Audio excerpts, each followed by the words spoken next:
Hi everyone, welcome back to Gears at the Simracing podcast live at ADAC Sim Expo 24 with the big man Alex Goldschmidt. I was on his podcast. Commentator's Corner, which, Sorry. funny enough, look at the link below, folks. Yeah. It only premiered this past Tuesday because I felt we recorded it quite a long time ago, Hugo, and I felt the only place that I could really put it in front of was this event here. And so it works in quite well. So, Alex been part of the Sim Expo for a long time, but now this year is special because it's your first official as an employee here. It is and it isn't. The long and short of it was that our business development director, Michael Wamser, contacted me earlier on this year, around about March time, and said, come to Southwest Vision's offices in Fürth, which is the hometown of two-time DTM champion and also avid sim racer Marco Wittmann, and said, let's have a chat. And I spent a whole week down at the office. I'd already known the team from previous. Yep. And he said, we need to find you a role. And I said to him, well, we haven't got anyone who's front-facing like communications. And so from that aspect, he went, oh yeah, you've got your motorsport experience. So that parlayed quite well and already increased my role here anyway, which is the voice of the Simracing Expo when it comes to the ADAC Sim Sports Community Trophy and the Digital GT 500, which is hosting its final two races tonight, and that closes off the streaming action here for 3 days of coverage, 23 hours total in terms of all the panels we've had and all the keynotes we've had this weekend. So, if we start talking about, because you are on the third day, what is your top 5 that you see on the Sim Expo? The top 5, ADAC always goes another level. Okay. Racing Unleashed, who have one of 30 examples of a Pagani Huayra R, roughly worth anywhere between 3 to 4 million euros. That come with a sim. The car come with a sim. Yeah, the car comes with a sim, which is here. Yeah, exactly. Cooler Master have now entered the world of sim racing, and I spoke to Costa when they were bringing it in on Thursday, and he said, yeah, this is our small trailer. And I was like thinking, if we go bigger and better in 2025, I'm sure the big one's going to be you. We need probably another haul, and half of it just being for them. D-Box Peugeot Sport P1 Sim, obviously the recent collaboration with them. Also our first big global auto manufacturer, and probably the guys and girls can see it in the background. You can't miss it. Yeah. Hyundai. Hyundai's there, yeah. So that's really, but I think No AC Evo? I haven't been able to try it yet. No, I haven't. I mean, the thing is, for my role as head of communications, I have not, like yesterday, I did not stop. I walked in this hall at 8 o'clock in the morning. At 2:30, I managed to have a quick bite to eat. I literally had a small pot of something warm and I had a couple of cold drinks, and I was off again. And I didn't finish until about 6:15 last night. So I was on the go. I've probably walked the best part of over 30 miles, 50 kilometers. So I made sure I got the right footwear as well. Yeah, for the people that didn't be here, didn't have the pleasure to be here, Saturday, you arrived to the entry door and was already a massive queue. So when came the 9:45, when you are allowed to come inside for they start checking the tickets, was a massive queue. I never saw that one in sim racing.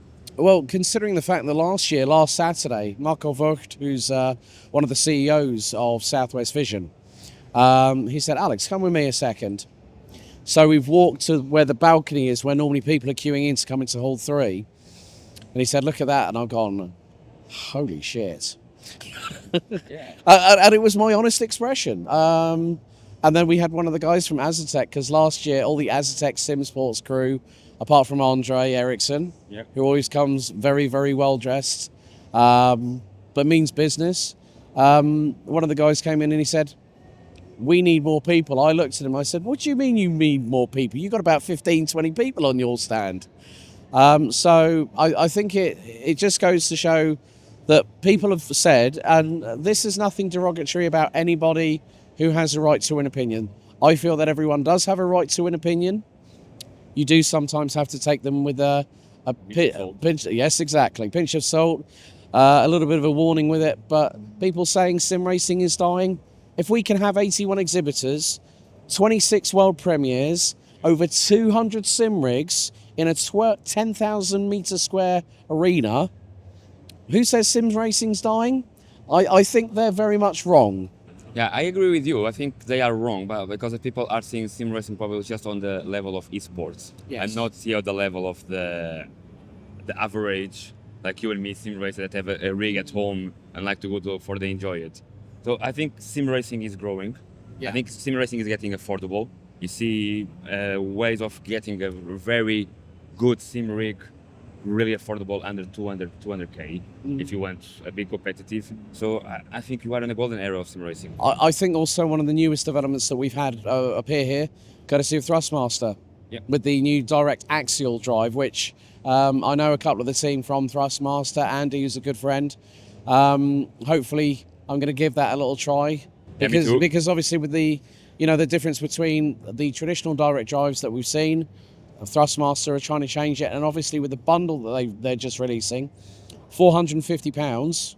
That's pretty good value for new technology, which isn't. You look at the imprint of how you see like the SimuCube Pro 2s and all the traditional direct drives that we see nowadays.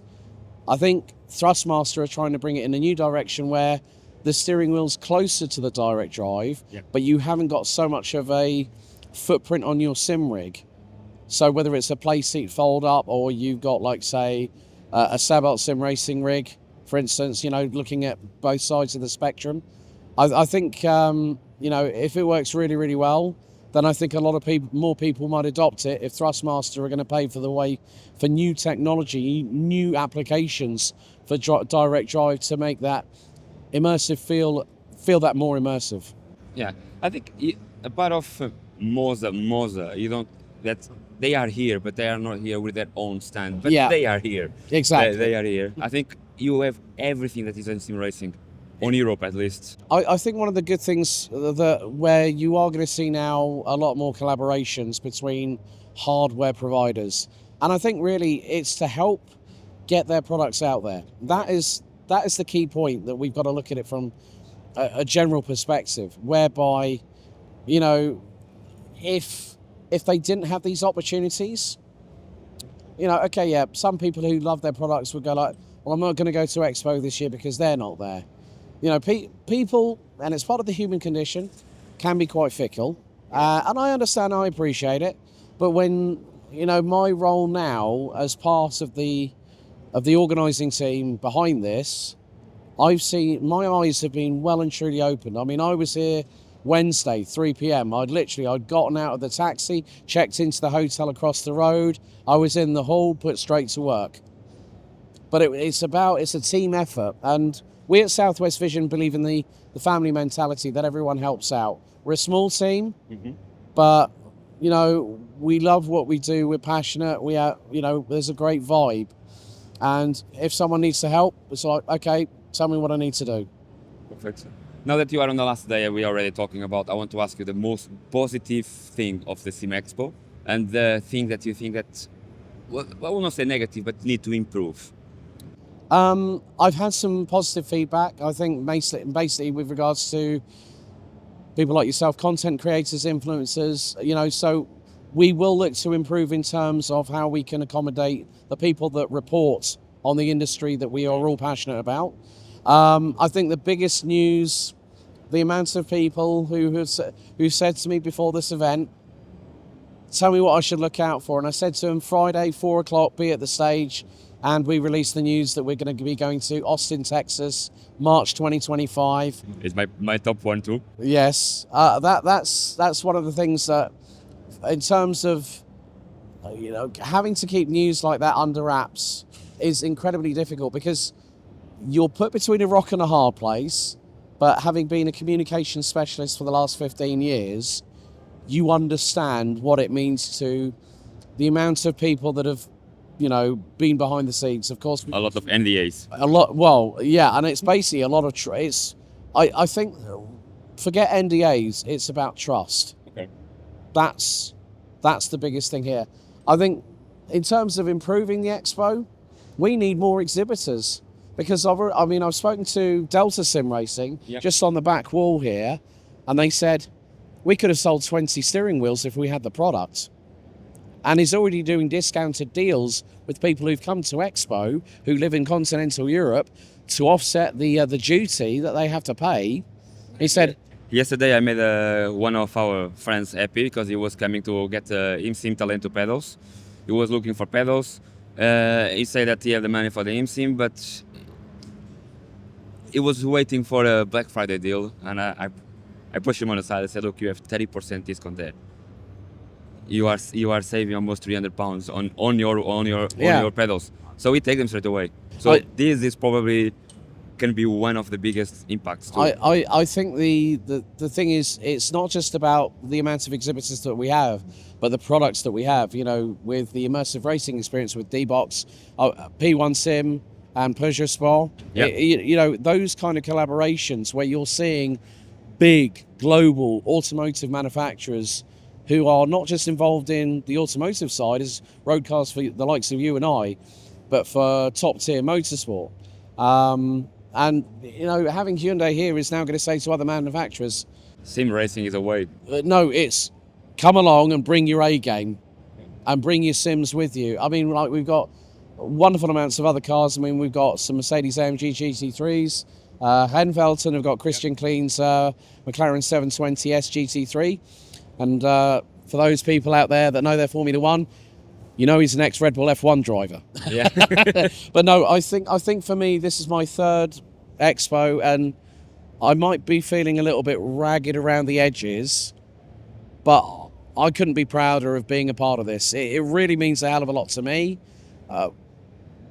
as a part of the team, but also as an individual. Like going around doing the morning walk around before the doors open, and you know, getting feedback from people, like saying, how was day one? How was day two? Yeah. And last night when we all caught up at the party at Stroebel's across the way, it was wonderful, because the first thing that I did when I left here at 6:15 last night, went over to the hotel, had a long shower, because believe you me, folks, it takes its toll on your feet, your body. 100%. It's about just going into it with a refreshed and reinvigorated mind. And you know, the team that we have, of course, Danny Juicer, who you've also interviewed for the Gearheads podcast, good friend. I think it's just sim racing is moving up. Okay, yes, we have had the COVID-19 period where everyone was stuck at home. Now we've come out the other side, and the Sim Racing Expo is showing that we are quite clearly smelling of roses. Yeah, 100%. I believe in you. But now let's stop talking about ADAC and talk a little bit about Alex, just for the next 10-15 minutes. Yeah. Who is Alex Goldschmidt? Well, I'll face the camera whilst I say this. I'm Alex Goldschmidt, 47 years old, based in Manningtree, right on the Essex-Suffolk border. I'm a motorsport commentator, head of communications for Southwest Vision. You, as an impact on karting, on the karting world, do you think that you are having a little finger on the next generation of motorsports? Because you start meeting them, you start advise them. You think you have a little impact? I think I do in some respects, as a friendly face, you know, give them the little kick up the backside when they need it. And you can see when these youngsters, we do see it a lot in motorsport, that parents vicariously live through their sons and daughters. And then you've also got the sons and daughters like, say, Normodeiro, for instance, son of Tiago. Yeah. You know, Noah the Kid. A great talent. I think go F4 now, no? He's going to F4 now. Yeah.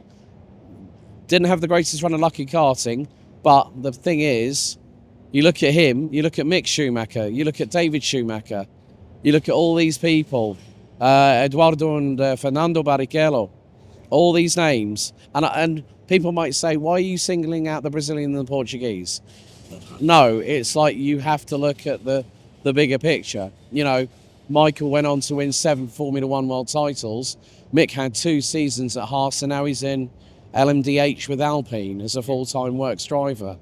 You look at Rubens, who was, you know, one of Brazil's sweethearts when it came to racing, alongside Ayrton. Over 300 Grand Prix. I've commentated on him. I've commentated on Dudu for the Brazilian Stock Car Pro Series.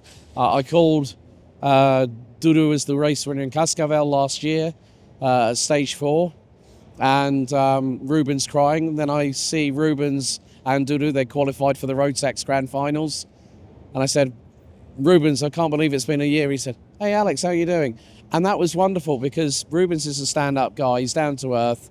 Then I saw Dudu and I said, Dudu, how are you going? And he said, oh, how are you? And I said, I cannot believe what I did, what I had the pleasure of earlier on this year. And he said, what's that? Brought out my phone, showed him the clip of me calling him across the line. He said, man, that's cool. Yeah, so for the people that don't know, probably Barrichello have two kids, Dudu and Fefu, or Eduardo. Barrichello. Dudu, he tried to come to open wheelers in Europe. I think it was F4 Spanish. Dudu went to FRECA, Formula Regional European Championship, powered by Alpine. And after now, Eduardo is doing. He's running stock car. This is his second year. Now Eduardo is on Europe, driving open wheels too. Fernando is. Yeah. Fernando is, which is young. Eduardo Dudu. Yeah, Dudu went into stock. Yeah, well, it was father and son teammates at Mobilale. Yeah. The team run by Mumu over in Brazil. And yeah, I mean, the thing is, it was a case of father learning from son, and now dad is struggling. But the thing is, I mean, you have to look at it from this perspective when Dudu is like in his early to mid-20s, Rubens is double his age and is his dad, and he's going to give him every single bit of advice saying, look, I made this mistake here, don't do what I did, just have a listen, sometimes go with your heart. But yeah, seeing the new crop of talent, I've seen the likes of Robert De Haan, Corby Powles, who have made their way up to big-time motorsport. Corby runs in GT World Challenge with Come To You Racing, the new Aston Martin V8 Vantage Evo. Robert De Haan, a great kid, taller than a beanstalk. I don't know what they feed them in the Netherlands, but it's more the point that I remember when he was shorter than me. Now he's 6'7" and he's taller than his dad. That's a worrying sign, but at least he can fit in a Porsche 911 Super Cup car. Exactly. And where you think that sim racing is having an impact on that generation? Because you've been with a young generation for so many years. Yeah. So where do you see that sim racing is impacting? With regards to sim racing, I'm seeing a lot more young drivers going onto sim rigs. And I think it's a very, very telling sign that it's going to give them an opportunity to train and be consistent. Obviously, we have like Kart Sim over in the UK, based out of Northamptonshire, which is based on the R Factor 2 platform. It's a good training ground because obviously there won't be opportunities like, say, when we had Formula One back in the 1990s and the early 2000s. Exactly. They could test the cars to destruction, like literally break every part on it. And they take the tracks already on the back of their mind, so they already go and they have more hours than anyone will have it 10 years ago. And it's from the comfort of their own home. If they need to press pause and need to have a quick lube break, at least they know that it's easier to do that than having to park the car in the pits, run to the Portaloo at the back of the pit lane building. I know to the people out there, it might sound a bit funny, but you got to look at it from a realistic proposition. Yeah. For to finish now, what you want to say to the people that are listening us about ADAC and after about yourself? Well, folks, all I can say is this is our 10th anniversary event. Last year we had 43 exhibitors. September 2014 at the Nürburgring, we had 11. Now we are nearly 8 times. You times 11 by 8. You get 88. We're over 700% more than what we were 10 years ago. We've got a great dynamic. The exhibitors are happy. I've got people who are saying, when can we book for next year? Dates are already set in stone, which will be the 17th to the 19th of October 2025. March 13th to 15th in Austin, Texas, where Simracing Expo becomes Sim.Expo. Yep. And the main reason for that is to a bit like Tron and Tron Legacy with the world of simulation. There's so many simulators. You've got truck simulator, train simulator, farming simulator, flight simulator. So, and one of the beautiful things about March next year is we're the only activation on site, and we are going to be open to the general public. So, I mean, sim racing is global. We all know it is. It's just about capturing that feel, that passion, and that love for this niche within a niche within the world of simulations, and also for us predominantly here at Southwest Vision, sim racing being the main core of what we do. Perfect. Alex, thanks so much for being part of the podcast. Muito obrigado.